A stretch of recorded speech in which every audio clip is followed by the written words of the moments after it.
প্রিয় খামারি ভাই বোন ও বন্ধুগণ, প্রত্যেকে মনোযোগ সহকারে গবাদি পশুর এই তীব্র তাপ প্রবাহে করণীয় সম্পর্কে কিছু পরামর্শ নেওয়ার জন্য, মৌখিক পরামর্শ নেওয়ার জন্য বিশেষভাবে অনুরোধ জানানো হয়েছিল।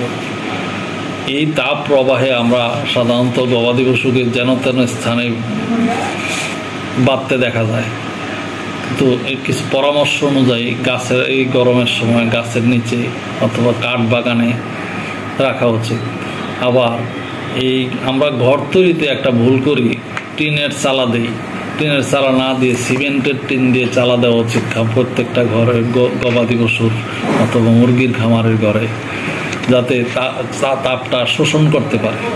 চালের উপরে ছালার চট ভিজিয়ে দেওয়া যায় বহুত তীব্র গরমের রোদের সময়, এই সময় যাতে তীব্র তাপটা নিচের দিকে যাইতে না পারে। তারপরে ভিতরে প্রচুর পরিমাণে পাটের ছালা টানাইয়ে দেওয়া যেতে পারে, এতে করে ফ্যানের বাতাস ছাড়লে মনে হবে যেন এসির বাতাস পাইতেছে গরুগুলা।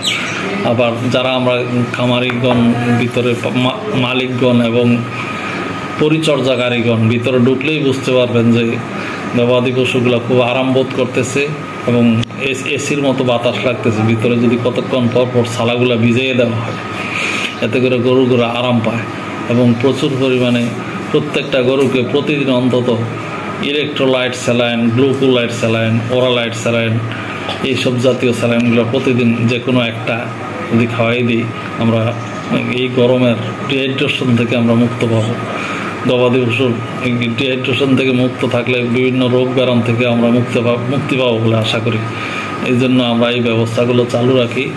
এই গরমের সময় প্রত্যেকেই আমরা অন্তত কিছু ছালা কিনে নিই, ঘরের ভিতরে তার টানাইয়া ছালা টানাইয়ে দিই চালের উপরে, ও ছালা ভিজিয়ে দিয়ে রাখি।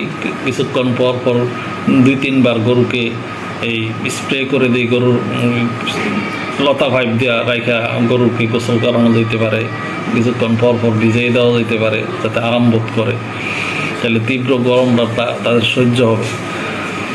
আর মুরগির বেলায় তো আর এইভাবে ভিজানো যাবে না, মুরগির বেলায় ওই ছালাটা নাইয়ে দেন। বিশেষ করে হাঁসের খামারও হাঁসের অতিরিক্ত গরম লাগে, হাঁসকেও এইভাবে দিতে পারেন, হাঁসের ঘরে ছালাটা নাইয়ে দিতে পারেন। ফ্যান চালাইলে যেন এসির বাতাসের মতো লাগে, তার জন্য বেশি করে ছালাটা নাইয়ে দিবেন।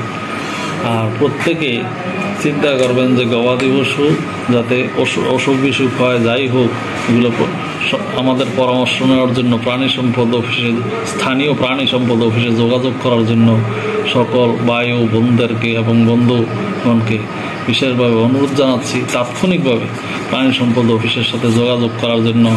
প্রত্যেকে একজন কন্ট্যাক্ট নাম্বার রাখাও দরকার আছে আমাদের অফিসের, যার সাথেই আপনাদের সম্পর্ক ভালো আছে, ভালো ডাক্তারের পরামর্শ নিয়ে এবং ডাক্তারদের নাম্বার সংগ্রহ করে রাখা উচিত, বেশি বিপদে যাতে ডাকায় নিতে পারেন ফোন দিয়ে।